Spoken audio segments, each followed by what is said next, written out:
R K. Sharma study centre में आप लोग स्वागत है। आज मैं आप लोगों को क्लास 10 के जो है ऑब्जेक्टिव लेकर के आया हूँ, जो प्रत्येक चैप्टर के मिक्स है। आप लोग इसको ध्यानपूर्वक देखिए और समझिए। पहला प्रश्न है कि बातचीत शीर्षक है ना, पहला प्रश्न है बातचीत शीर्षक निबंध के निबंधकार कौन है। तो बातचीत शीर्षक निबंधकार हैं बालकृष्ण भट्ट, है ना। उसके बाद दूसरा है बातचीत साहित्य की कौन सी विद्या है। तो बातचीत साहित्य की जो है ललित निबंध है, ठीक है। अगला प्रश्न है 3वें दमयंती स्वयंवर किसकी रचना है। तो ये बालकृष्ण भट्ट की है। उसका चौथा प्रश्न है आर्ट ऑफ कन्वर्सेशन कहाँ के लोगों में सबसे अधिक है। ये यूरोप के लोगों में सबसे अधिक है। उसका 5वां प्रश्न है रॉबिन्सन क्रूसो ने किसके मुख से 16 वर्ष के बाद एक बात सुनी थी। तो ये फ्राइडे के मुख से जो है सुनी थी। उसके बाद 6वां प्रश्न बालकृष्ण भट्ट किस युग के रचनाकार थे। तो बालकृष्ण भट्ट जो थे द्विवेदी युग के रचनाकार थे, समझिए। उसके बाद है 7वां प्रश्न उसने कहा था यह किसकी रचना है। उसने कहा था ये रचना है चंद्रधर शर्मा गुलेरी की, समझ गए। इसके बाद है 8वां प्रश्न गुलेरी जी के पिता का नाम क्या है। गुलेरी जी के पिता का नाम है पंडित शिवराम, है ना।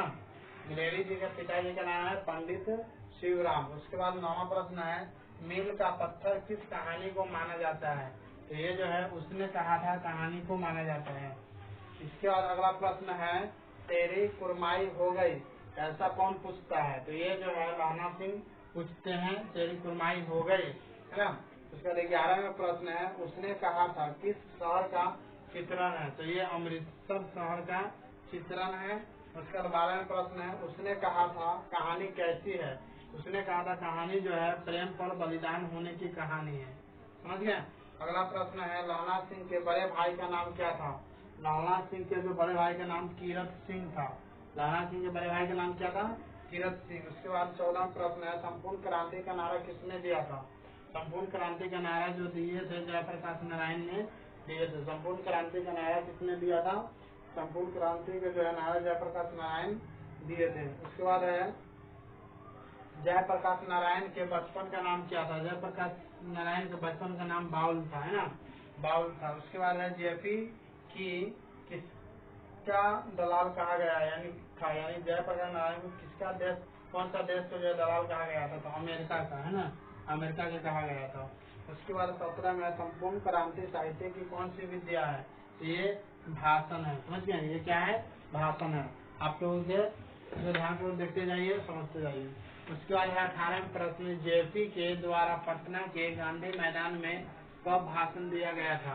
तो ये 5 जून 1974 ईस्वी को भाषण दिए थे जयप्रकाश नारायण पटना के गांधी मैदान में, समझ गए।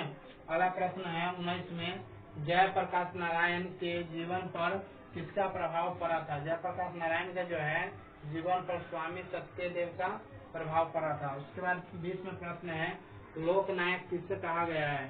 तो लोकनायक जो है जयप्रकाश नारायण को कहा गया है, समझ गए। लोकनायक जो है जयप्रकाश नारायण को कहा गया है। इसके बाद है 21 में प्रश्न है जेपी का जन्म कहाँ हुआ था, यानी कि जयप्रकाश नारायण का जन्म कहाँ हुआ था। इनका जन्म हुआ था सिताब दियारा, है ना, ये बलिया उत्तर प्रदेश में पड़ता है। सिताब दियारा बलिया उत्तर प्रदेश में हुआ था। उसके बाद है 22 में जयप्रकाश नारायण कांग्रेस में कब शामिल हुए थे। तो जयप्रकाश नारायण जो है कांग्रेस में 1929 ईस्वी में शामिल हो गए थे, ठीक है। आगे बढ़िए। अगला प्रश्न है 23 में संपूर्ण क्रांति का भाषण किस पुस्तिका में प्रकाशित हुआ था। तो ये जन्मुक्ति जो है पुस्तिका, इसमें जो है क्या हुआ था, प्रकाशित हुआ था। उसके बाद है 24 में प्रश्न ब्रेन ऑफ बॉम्बे किससे कहा जाता था। ब्रेन ऑफ बॉम्बे जो है उमाशंकर दीक्षित को कहा जाता था। ब्रेन ऑफ बॉम्बे किससे कहा जाता था, उमाशंकर दीक्षित को। उसके बाद 25 में प्रश्न है जयप्रकाश नारायण की पत्नी का नाम क्या है। जयप्रकाश नारायण की पत्नी का नाम क्या था। तो इसमें जो है इनका नाम जो है पत्नी के प्रभावती, समझिए, प्रभावती था। उसके बाद है 26 में अर्धनारीश्वर साहित्य की कौन सी विद्या है। अर्धनारीश्वर जो है निबंध है, समझिए, निबंध है। इसके बाद है 27 में अर्धनारीश्वर के रचनाकार कौन है। तो अर्धनारीश्वर जो रचनाकार है रामधारी सिंह दिनकर है। समझिए रामधारी सिंह दिनकर हैं। इसके बाद है 28वें प्रश्न, रामधारी सिंह दिनकर का जन्म कहाँ हुआ था? तो रामधारी सिंह का जन्म जो हुआ था सिमरिया बेगूसराय बिहार में हुआ था। समझिए सिमरिया बेगूसराय बिहार में हुआ था रामधारी सिंह दिनकर का जन्म। उसके बाद है 29वां प्रश्न, छायावादोत्तर युग के कवि कौन थे? ये रामधारी सिंह दिनकर थे, है। उसके बाद है 30वें, अर्धनारीश्वर पाठ में किसका कल्पित रूप है? तो शिव और पार्वती का जो है कल्पित रूप है। समझिए उसके बाद है 31 में, दिनकर जी को किस रचना के लिए साहित्य अकादमी पुरस्कार मिला था? तो इनको मिला था संस्कृत के रचना के 4 है ना अध्याय के लिए इनको मिला था। उसके बाद है 32 में, किसने नदियों को भिक्षुणी को बनने का अधिकार दिया था? तो ये बुद्ध और महावीर ने यह अधिकार दिया था। इसके बाद है 33वें प्रश्न, किसने नारी को और अहेरिन तथा नर को अहेर माना था? ये बर्नार्ड शाह ने यह माना था, अहेरिन और अहेर। समझिए चलिए आप लोग इसको याद कर लीजिए और नेक्स्ट वीडियो आप लोगों को जल्दी अपलोड कर दिया जाएगा, अब ताकि आप लोग इसको जो है अपने दोस्तों से शेयर कर दीजिएगा और हमारे चैनल जो आर के समाज स्टडी इसको सब्सक्राइब कर दीजिए। जय हिंद। चलिए आप लोग ध्यान दीजिए, ये हिंदी के जो है ऑब्जेक्टिव है, आप लोग इसको ध्यान दीजिए। ऑब्जेक्टिव है कि ज्ञानपीठ पुरस्कार से सम्मानित रचना कौन है ना? ये उर्वशी है। समझ गए? ज्ञानपीठ से सम्मानित रचना क्या है? उर्वशी। उसका 35 में है कि रोज कहानी के लेखक कौन है ना? रोज कहानी के लेखक कौन है?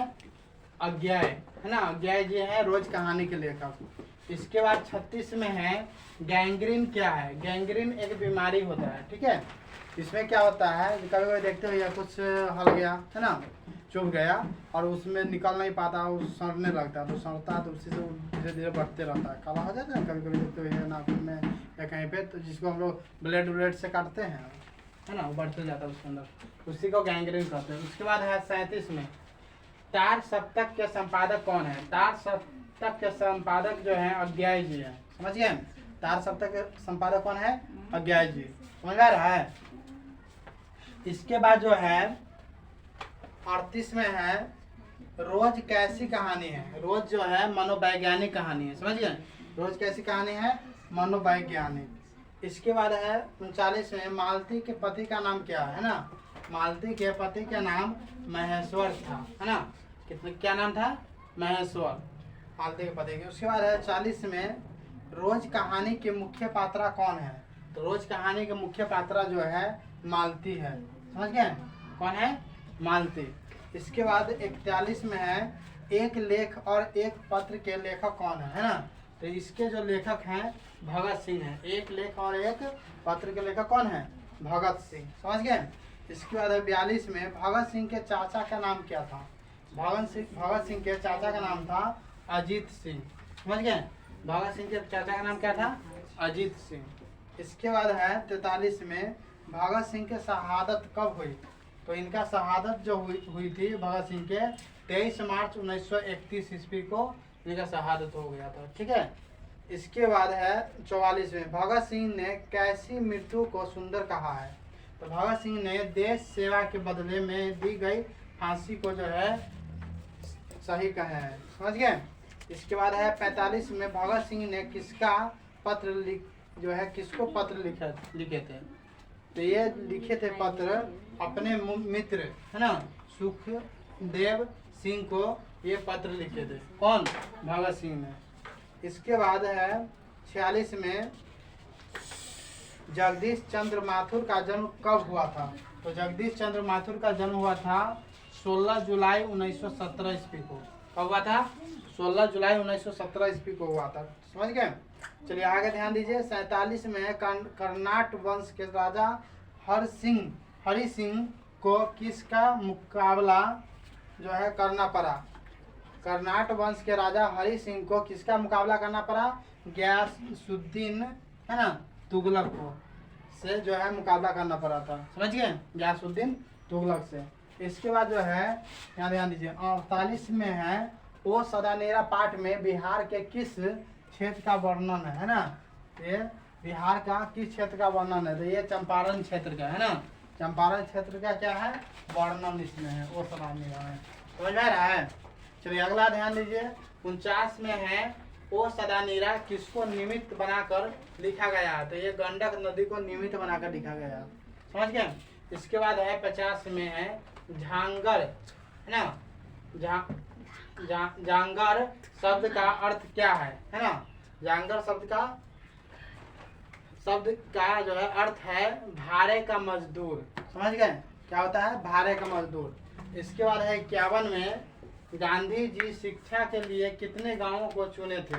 गांधी जी ने शिक्षा के लिए 3 गांवों को चुने थे। समझ गए, कितने गांव, 3 गांव के लिए। इसके बाद है नई कहानी आंदोलन के मुख्य हस्ताक्षर कौन थे, तो ये मोहन राकेश जी थे। समझ गए, कौन थे, मोहन राकेश जी। इसके बाद जो है 53 में सिपाही की माँ कहानी के रचनाकार कौन है या लेखक कौन है, तो मोहन राकेश जी। समझ गए। इसके बाद 54 में है सिपाही की माँ साहित्य की कौन सी विद्या है, तो ये एकांकी है। समझ गए, क्या है, एकांकी। इसके बाद है रंगून कहाँ है, रंगून जो है बर्मा में है। रंगून कहाँ है, बर्मा में। उसके बाद है 56 में मुन्नी किस दिन चिट्ठी आने की भविष्यवाणी करती है ना। मुन्नी जो है किस दिन चिट्ठी आने की भविष्यवाणी करती है, मंगलवार को। समझ गए, मंगलवार को भविष्यवाणी करती है।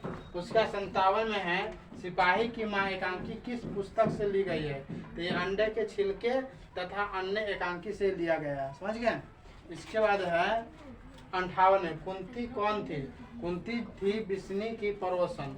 पड़ोसन समझ रहे हो ना, अगल बगल के है ना। इसके बाद जो है 59 में मानक बिस्नी से दूध की जगह क्या मांगता है, तो ये पानी मांगती है ना। मानक क्या मांगता है, पानी। इसके बाद किसकी माँ पागल हो गई थी, तो सिपाही की माँ जो थी पागल हो गई थी। समझ गए। ये आप लोगों के बहुत इंपॉर्टेंट जो है हिंदी के क्लास 12 का ऑब्जेक्टिव है, आप लोग इसको याद कर लीजिएगा। और आप जो बच्चे के जो है नोट करना नोट कर लीजिए। और हमारा वीडियो आप लोगों को अच्छा लगे तो इसको सब्सक्राइब लाइक करें और हमारे चैनल आर के समय स्टडी सेंटर इसको सब्सक्राइब करें। धन्यवाद।